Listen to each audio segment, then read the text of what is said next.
우리 지난 시간에 이어서 자화상을 통해서 이 윤동주의 시가 내신 작품에서 어떤 양상으로 출제되는지 한번 보도록 할게요.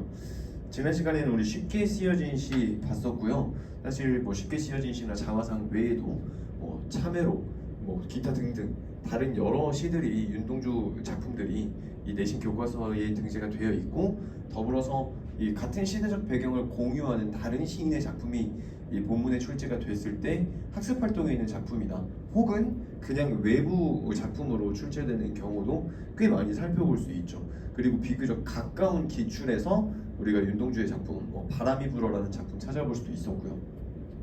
이렇게 윤동주의 시는 내신이나 수능 등 우리가 이 모든 영역을 망라해서 자주 출제되는 작품인데, 이 작품에서는 우리가 현대시 볼 때 사실 지난 시간에 이야기했던 부분들은 대체로 좀 생략하고, 현대시를 볼 때 우리가 적용해야 되는 관점, 일단 내재적인 관점 있을 거고 외재적인 관점이 있을 건데요. 순서를 사실 조금 다르게 썼어야 됐어요. 앞에 그러니까 이쪽 방향으로 이렇게 이 시는 분석을 하게 돼요. 우리가 원래는 그 외척 준거를 그 수능에서 봤을 때는 적용을 바로 하기가 어렵잖아요. 어떤 시인이 등장했다. 근데 이 시인 언제 활동했던 시인인지 모를 수도 있고, 보기의 내용이 그런 외적 증거를 제공하지 않을 수도 있고요. 그래서 대개는 이 시의 내용을 보고 시 안에서 해석을 해야 되니까 내재적 관점을 우선시하게 되는데, 사실 윤동주 시 정도는 우리가 어느 정도 외적 증거를 배경 지식으로 생각을 하자고요. 그러면 왜 그럴 수 있는가? 윤동주의 시는 이 외재적인 증거, 일단 어떤 부분이 제시가 될 수 있습니까? 일제강점기라는 이 시대적 배경을 바탕으로 이 사람이 어떤 행동을 해야 된다고 생각을 해요? 적극적으로 저항해야 한다고 생각을 해요. 근데 실제로 수행을 하지는 못하죠. 그래서 어떻게 하게 되냐? 반성하고 후회라는 표현도 사실 쓸 수는 있습니다만, 성찰이라는 표현 조금 더 일반적으로 쓰이죠. 그렇죠? 그래서 반성하고 성찰하게 된다, 이거예요. 시대적인 배경을 직접적으로 보여주는 표현이 시 안에서 등장하지 않는 경우가 조금 더 일반적이거든요. 그래서 우리가 이 사람이 왜 반성을 하고 왜 성찰을 하는지를 시에 나와 있는 표현만 보고는 찾기가 조금 어려울 수도 있어요. 그래서 이런 외적 증거를 우리가 기초적으로 갖추고 있을 때 조금 더 적극적으로 시를 이해할 수 있다는 거죠. 자, 그러면 이 반성과 성찰은 어떤 방식으로 이루어지느냐? 어떻게 이루어지느냐 했을 때 자를 쪼갭니다. 분열시키고요. 그리고 이 자의 분열이 어떤 방향으로 합치되는 방향으로, 즉 합일되는 방향으로, 다르게 얘기하면 내적으로 성숙하는 방향으로, 이는 갈등, 내적 갈등의 해소다, 이렇게도 이야기를 할 수 있게 되고요. 이 틀을 알고 있으니까 우리가 이 시 안에 나와 있는 표현들은 얘네가 적용된 어떤 하나의 양상이다, 이런 식으로 생각을 하고 내용을 한번 봐봅시다. 자, 산 모퉁이를 돌아 논가 외딴 우물을 홀로 찾아가선 가만히 들여다봅니다 그랬어요. 일단 뭐가 보이죠? 어떤 공간으로 이동했어요. 그 공간이 어디입니까? 산 모퉁이를 돌아서 봤죠. 그러면은 어떤 표현 쓸 수가 있어요? 여기다가 탈속적이다, 이런 표현 쓸 수 있죠. 탈속적인 공간이야. 탈속이 뭐죠? 속세에서 탈출, 속세 탈출 넘버 1 해서 논가 외딴 우물로 찾아갔습니다. 그러니까 저 공간에서 어떤 행동을 하고 있죠? 가만히 들여다본대요. 우리가 어떤 행동이 나와야 돼요? 반성이나 성찰이 나와야죠. 저거 성찰이라고 봐야 됩니다. 이게 반성이고 성찰을 의미하는 거죠. 자, 그러면은 어떤 행동을 통해서 저 반성과 성찰을 드러내고 있었다고? 외딴 우물을 홀로 찾아가서 가만히 들여다보는 행동을 통해서 드러내고 있다고요. 그러면은 이 우물이 뭐가 되는 겁니까? 반성과 성찰을 나와 연결해주는 매개체가 되는 거죠. 반성과 성찰의 매개체다. 자, 그러면은 우리가 저 첫 부분 정리하면 어떻게 되는 거죠? 화자는 탈속적인 공간으로 찾아가서 반성과 성찰이라는 행위를 하는데 어떤 행동을 통해서 우물을 들여다본다라는 행동을 통해서 수행을 하고 있네요. 자, 그러면 우물 속에 뭐가 있대요? 달이 밝고 구름이 흐르고 하늘이 펼치고 파란 바람이 불고 가을이 있다 합니다. 여기서 좀 비일상적인 표현 하나 사용됐죠. 파란이라는 표현이 뭐예요? 파랗다라는 의미인데 아니 왜 파란이라고 써놨지? 자, 우리 이런 표현 뭐라고 얘기할 수 있냐면은 비문법적인 표현이다 이렇게 이야기할 수 있어요. 비문법적이야. 그러니까 우리가 사용하기로 정해놓은 규칙에서 벗어나는 표현인 거예요. 이런 표현 왜 쓰죠? 아니 애초에 왜 이렇게 쓰지 않기로 했죠? 자, 우리가 그 신문이나 뭐 뉴스 기사 이런 데에서 어떤 부분을 강조하는 표현이 사용이 되고 있다고 생각을 해봅시다. 뭐 예를 들면은 뭐 최근에 이제 엔화 있죠. 일본의 화폐 단위 엔화가 대폭 하락했다. 엔화같이 대폭 하락 이렇게 써놨어. 근데 생각해보세요. 만약에 신문 기사인데 대폭 하락 이렇게 써있다고 생각을 해봐. 그러면은 갑자기 어떻게 느껴져요? 이거 장난인가? 심할서 쓰지 않을까 하는 어떤 그런 생각이 들잖아요. 그러니까 이런 표현 본 적 없죠. 우리가 문서로, 즉 문어로 글에 쓰는 표현으로 사용했을 때는 길이를 통해서 음장이라고 표현하거든요. 말의 길이를 늘리는 걸 통해서 이 의미를 강조하지 않기로 했어요. 근데 우리 일상생활에서는 많이 쓰잖아요. 예를 들면 음식이 되게 맛있다. 존내 맛있다고 할게요. 음식 이거 존내 맛있다 했어. 근데 야 이거 존내 맛있다. 다르죠. 그쵸? 음장, 길이를 늘림으로써 의미를 강조할 수 있는 효과가 있는데 우리가 글로 쓸 때는 원래 안 쓰기로 했단 말이야.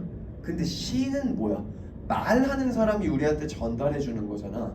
그러니까 이거는 문어이지만 말에 조금 더 가까운 거예요. 그래서 음장을 통해서 의미를 강조하는 이런 부분을 시에서는 봐주는 겁니다. 뭐라고? 시에서는 봐준다고. 시적 허용이다. 이렇게 이제 부르는 거죠. 자, 그러면은 나머지 요소들이랑 같이 이제 보면은 자, 달 있었고요, 구름 있고요, 하늘 있고요, 바람 있고요, 가을 있네요. 그래서 뭐 얘는 우리가 뭐 시간적인 배경이다 이렇게도 이야기를 할 수 있을 거고, 뭐 계절적 배경이다 이렇게도 이야기를 할 수 있을 거고.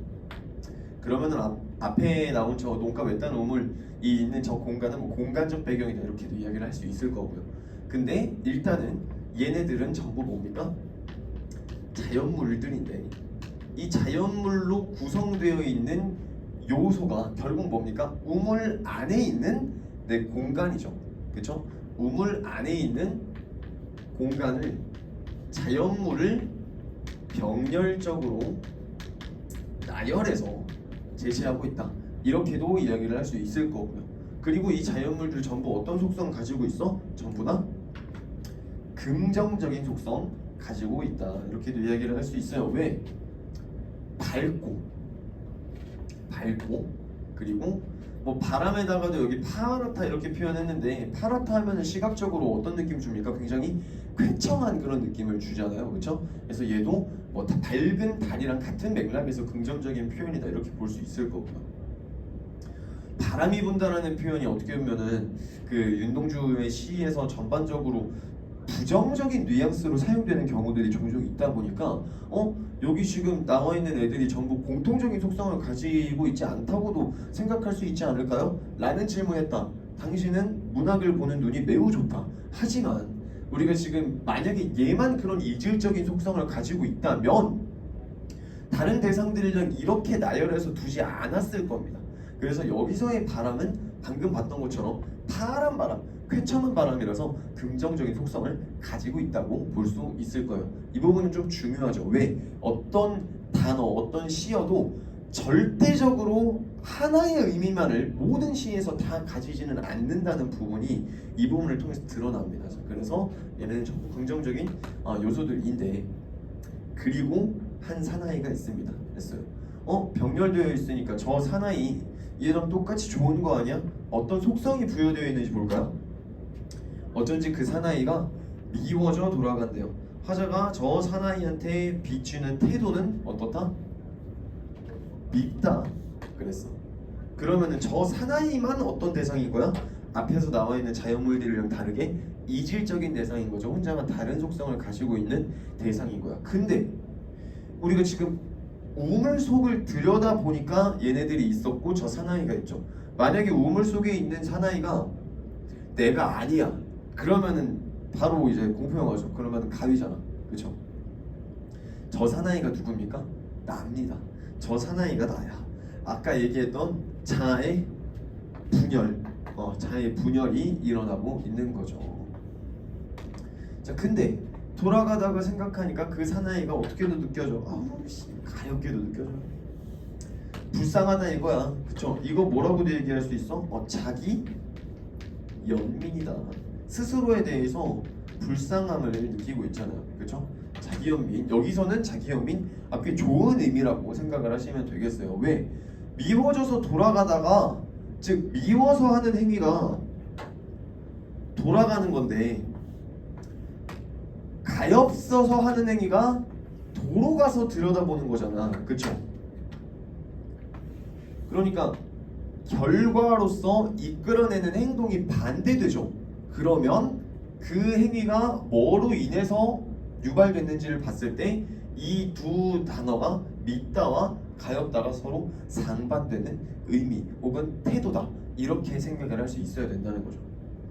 자, 그래서 가보니까 사나이는 그대로 있어. 당연하죠. 그쵸? 내가 가서 보니까 그 사나이가 보이는 거야. 그치? 다시 그 사나이가 미워져 돌아갑니다. 그랬어요. 자, 그러니까 내가 이제 여기서부터는 우리가 내신신을 씹어먹는 거잖아요. 의미를 조금 부연해서 한번 설명을 해볼게요. 자, 화자는, 정확히는 윤동주는 작가에다가 대입을 해봅시다. 적극적으로 이제 저항하지 못하는 자신의 과거의 삶에 대해서 후회하고 반성하고 있어요. 그리고 그러한 삶의 반성이 우물을 들여다보는, 그러니까 뭐 자신의 모습을 객관화해서 들여다보는 어떤 행위를 통해서 딱 드러났는데, 이 같이 보이는 긍정적인 이상향으로서의 자연이랑 내가 너무 다르고 이질적인 거야. 그래서 너무 밉다. 나 왜 그랬지? 병신같은 새끼 하고 돌아가. 근데 가다 보니까 어때? 내가 그러고 싶어서 그랬어? 아니잖아. 나는 한낱 그냥 뭐 필멸자인걸? 나는 그냥 언젠가 죽어 으스러질 한낱 인간일 뿐인걸? 나라고 내가 무슨 민족의 뭐 반역의 뜻을 품고 가만히 있고 이런 게 아니었단 말이야. 그래서 근데 나라고 진짜 내가 그러고 싶어서 그런 것도 아니고 하고 다시 가서 보는 거야. 근데 뭐가 달라졌어? 아니잖아. 똑같잖아. 그쵸? 그래서 보니까 아무리 생각해도 그러면 안 됐어. 다시 또 그대로 있어서 미워지고요. 미워져서 돌아가죠. 돌아가다 생각하니까 어때? 그 사나이가 그리워져. 자, 여기서 그립다는 앞에서 얘기했던 가엾다랑 조금 달라요. 이 감정을 우리가 어떤 방향 내지는 벤 다이어그램으로 나누면은 어떤 하나의 범주 안에 들어간다, 각각 이렇게 나눴을 때 지금 색깔을 좀 다르게 표시를 했죠. 돌아간다라는 행위를 종용하는 밉다라는 감정이 있고, 그리고 도로 가서 들여다보는 행위를 종용하는 가엾다라는 감정, 그리고 역시 돌아가다가 생각한다라는 공통점을 가지고 있는 그립다라는 감정이 각각 이렇게 색깔 다르게 표시한 것처럼 나뉠 겁니다. 근데 가엾다는 자기 연민이라 그랬죠. 어떤 측면에 대해서 연민을 가진다고 내가 방금 부연해서 설명했지? 어쩔 수가 없었던 거잖아. 그렇지? 나라고 그러려고 한 게 아니잖아. 근데 그리울 거는 없잖아. 그 모습에 대해서 그리울 건 없잖아. 여기서 그리운 거는 어떤 그리움인 거야? 이 그리움은 내가 가졌던 순수성을 가지고 있던 자아야.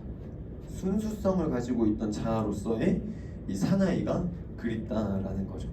그렇죠? 자, 그러면 이 그리운 자아는, 그리운 사나이는 어떤 사나이랑도 동일시할 수 있다? 이 사나이. 우물 속에 다리 밟고 구름이 흐르고 다시 어떻게 되고 있어?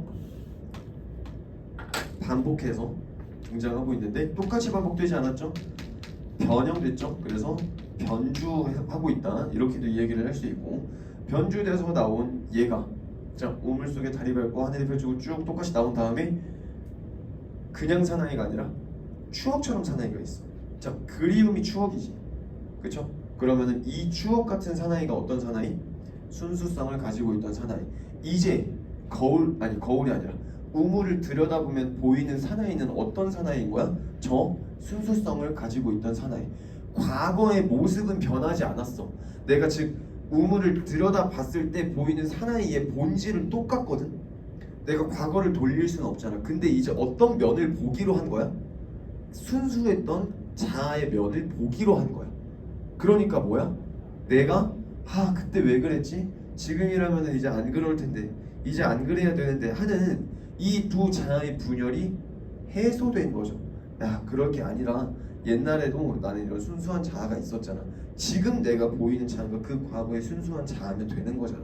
이제 앞으로 잘하면 되는 거잖아. 하나 둘 셋 하면 윤동주 화이팅, 하나 둘 셋 윤동주 화이팅 하고 있는 거죠. 지금 저 두 자아가. 그렇죠?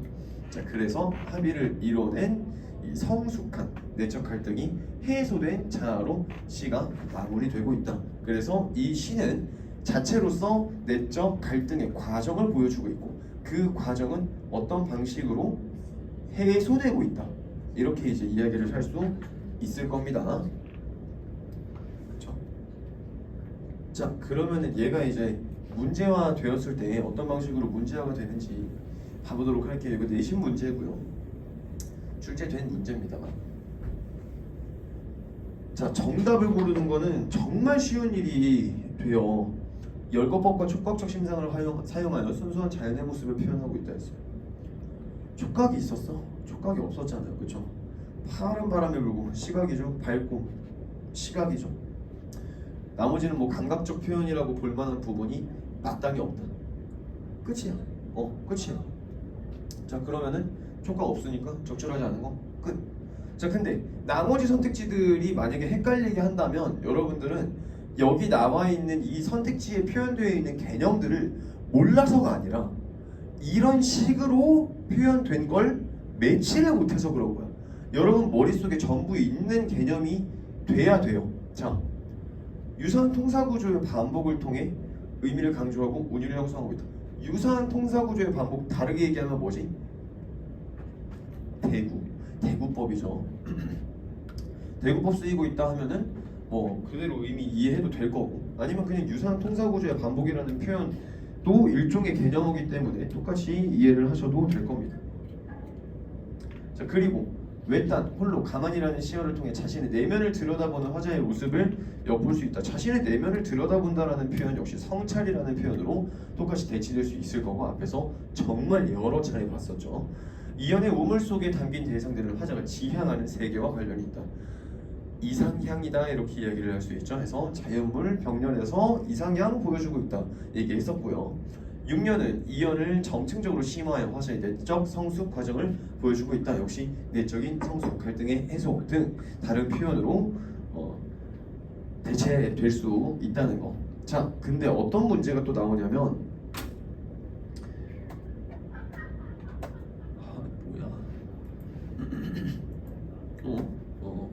자 가와 나를 감상한 내용이라고 해가지고 다른 작품이 나왔어요. 나의 작품이 뭐냐? 얘야. 이 허형만 시인의 녹을 닦으며 라는 시인데 자 외부 작품이고요. 이 작품이 이 수업 시간에 언급되었냐? 아니요. 일반적으로 나올 만한 시냐? 아니요. 자 즉 예측 가능성이 거의 제로에 가까운 시다 이렇게 이야기를 할 수 있거든요. 그러면 결국 이제 제가 수업에서 정말 여러 차례 강조하는 부분이기도 한데 내신도 여러분 작품을 달달 외우겠다는 관점으로 가버리면은 이 수능은 고사하고 내신도 100점 못 받아요. 내신에 나오는 작품들은요 이 개념을 이해할 수 있는 가장 좋은 예시들인 거예요. 그래서 본문의 작품으로 여러분들이 우리 방금까지 봤던 그런 개념들을 구체화된 형태로 이해했으면 다른 작품에도 똑같이 적용할 수 있을 거야 라는 부분이 일단 하나 포인트. 이 내재적은 이제 안 써버렸어. 원래 아까 어떤 얘기를 하려고 이 내재적을 써놨냐면 이 외재가 결국 얘는 작품 안에서도 찾아볼 수 있는 내용이거든요. 그래서 내재를 파악하는데 조금 더 좋은 준거가 된다 이런 얘기 하려고 했었고, 지금 이제 외부 작품 통해서 이야기해야 되는 포인트, 외부 작품으로 이야기해야 되는 첫 번째 포인트는요,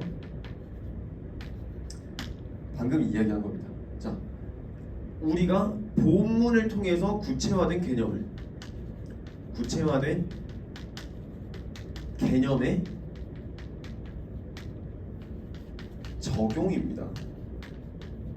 그러면 다음으로 볼 만한 지점은 뭐냐?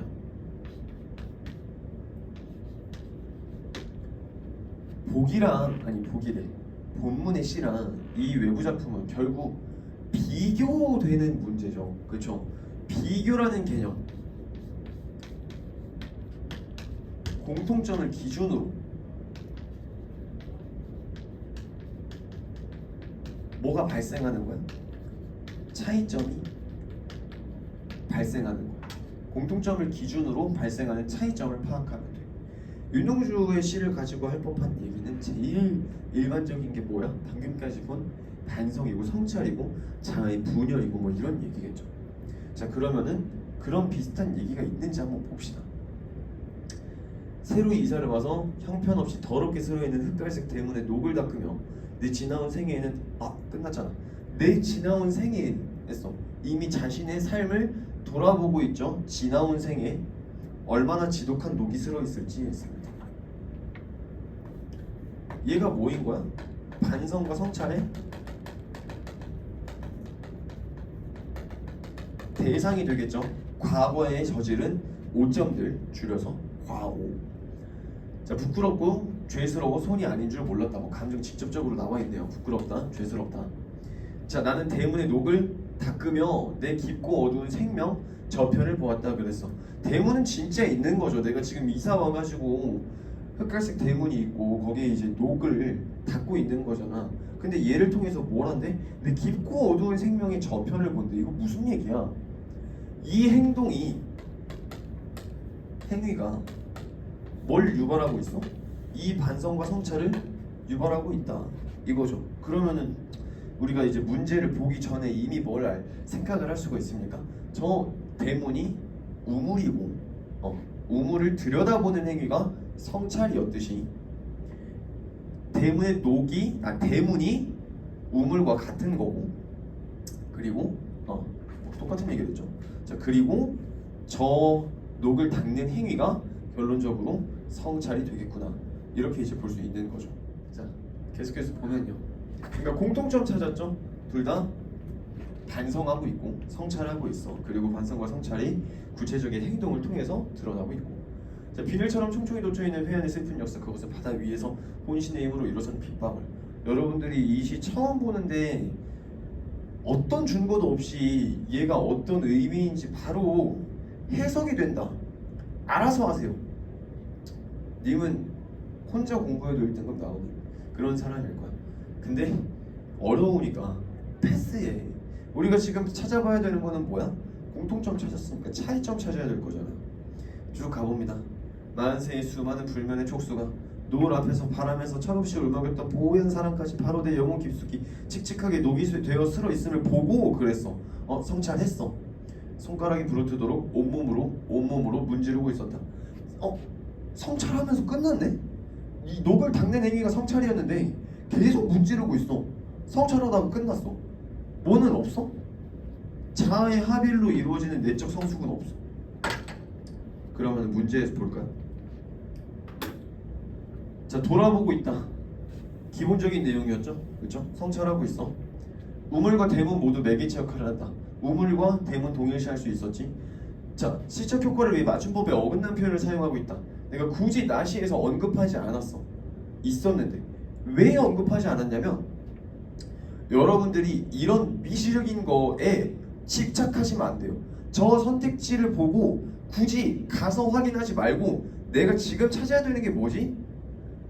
반성이랑 성찰이라는 공통점을 기준으로 자아의 합일로서 마무리되지 않았다는 차이점을 찾았잖아. 그치? 공통점에 대한 선택지는 1, 2번에서 이미 나왔어. 이런 미시적인 선택지, 좁은 선택지 말고 거시적인 차원에서 차이점 찾아봐. 자, 그러면 내적 화합에 이르고 있다라는 부분을 공통점으로 제시하고 있는, 즉 차이점을 공통점으로 제시하고 있는 4번 선택지가 보이는 거야. 오케이? 5번? 뭐 역시 이것도 공통점인데 과거에 순수했던 모습을 의미한다. 뭐 예, 굳이 확인할 필요가 없죠. 그리고 4번이 이제 정답이라는 것만 여러분들은 사실 캐치를 하면 되는 거야. 아니 이게 지금 뭐 문제만 풀면 땡이다 뭐 이런 얘기가 아니라요. 혹시나 오해할까봐 지금 어차피 똑같은 얘기 또 하게 되는 건데, 문제만 풀면 땡이라는 얘기가 아니라 이 문제에서 묻고자 하는 게 뭐였다고? 이거 구체화된 개념 어떻게 적용할 거냐 랑 비교에서는 공통점을 기준으로 차이점을 확보해야 된다 이거였다고. 공통점 기준으로 차이점 봤잖아. 그러면 더 할 게 없다고. 오케이?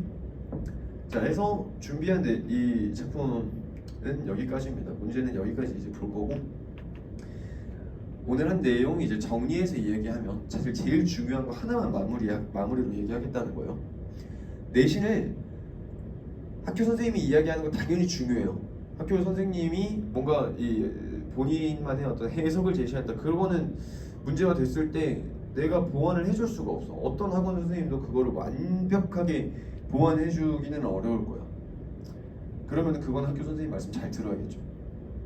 근데 참고서에 나오는 거 달달 외워. 이 부분, 이 표현은 이거야. 이 부분, 이 표현은 이거야. 이 작품은 이런 시대적 배경을 가지고 있어서 이런 특징으로 연결돼. 달달 외워. 내신도 100점 못 받는다. 오케이? 외부 작품 출제되면 너가 그 작품을 해석할 수 있는 눈이 그런 방식으로는 길러지지 않는다고. 그래서 왜를 잘 생각하셔야 돼요. 왜 이렇게 연결이 되는지, 왜 연결이 되는지. 그래야 외부 작품으로 출제되는 연계성 있는 작품들을 비교할 수 있다. 이렇게 해서 오늘 영상 마무리하겠습니다.